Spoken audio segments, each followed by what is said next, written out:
Now, the Upper Legislative Chamber has prohibited the payment of ransoms to kidnappers. This is in its bid to complement the federal government's efforts to tackle the disturbing spate of insecurity in the country. The bill imposes a jail term of at least 15 years on anyone paying a ransom to free someone who's been kidnapped.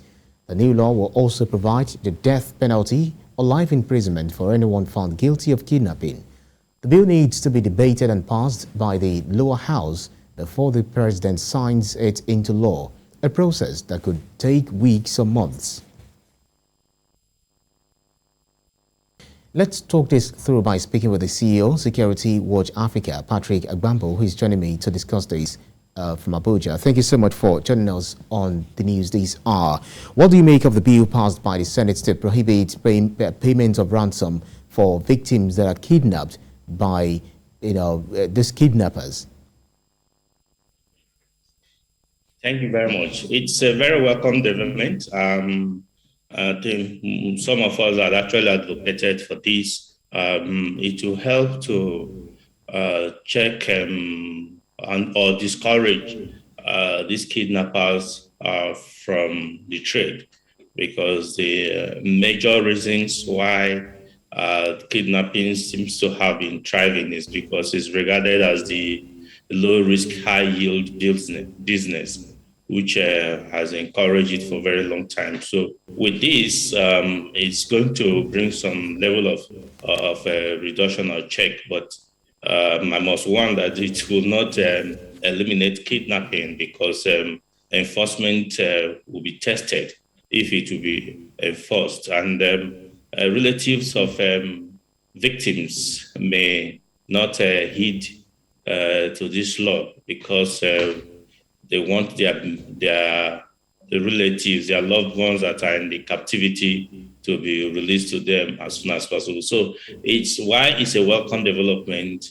A lot still needs to be done if we must get the benefits of such law. Well, some people will say that, some critics will say this is easier said than done, that the issue is now between moral or morality and sentiment, or morality and emotions, because it's easier for someone whose family has not been kidnapped to say, no, it's not good for you to pay ransom, so as to curb insecurity, terrorism and kidnapping, etc. But then it does appear that the government has not really, the strategies put in place to fight against insecurity has not yielded that, intended result. So would you say that's the best strategy at the end of the day, looking at someone who, if you don't pay this ransom, you might as well lose your family?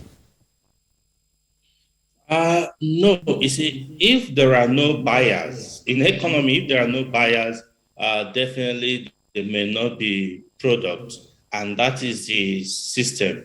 And one other thing is that security and justice don't look at emotions in decision making, and it's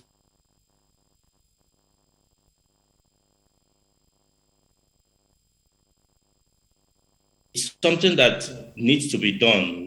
We must agree with this if we must find an end to this incessant kidnapping. There is no better way of stopping or checking kidnapping other than a means of discouraging kidnappers from carrying out their trade. Because it's paying, because it's lucrative, that is why kidnappers remains in the trade. The statistics carried out, even though it could be debated, shows that billions of naira it's being collected by kidnappers within the country every year, because people are paying, and that is why the business will continue to thrive. For this to form or found the need for the solution we need for the checking of kidnapping, we really need to cooperate. And kidnappers, they value. Let me quickly butt in, Mr. Agbambo. Well, it's just like I said a little earlier. It's just very easy for someone who doesn't experience this to probably stand behind it, no matter how interesting it sounds. But then it does appear, according to critics, that the victims, sorry, the citizens are in more pains. It's just a way of inflicting more pains on the citizens. If you say they shouldn't look for ways to, save their families from the jaws of death, when the federal government or when the government, the authorities have failed to destroy these kidnappers, stop them in their tracks. First and foremost, I think that there's one thing we need to get straight here. It's not the authorities that should put a stop to kidnapping. And that is the mistake we are all making. The crime continues to evolve in society. So many years ago, we did not have kidnapping as a trade, as a criminal trade. But today is a thriving trade because it's been encouraged, because the people are paying, and that is why it's thriving. Now, if these criminals notice that people are no longer paying, then they are going to stop.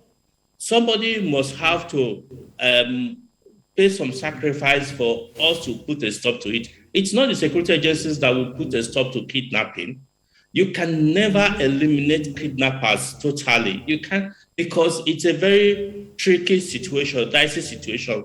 When you have a victim in the hands of the kidnappers, security agencies cannot just storm there and start shooting and killing everybody, because you may even kill the person you are trying to rescue.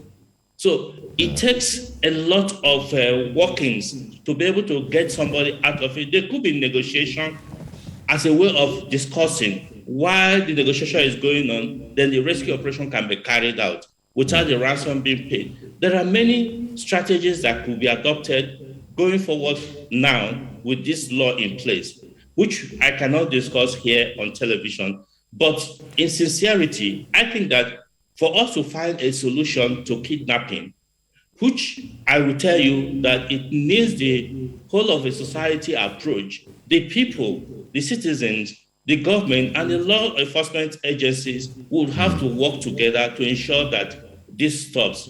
But if ransom is continued to be paid, then kidnapping will continue constantly without stop.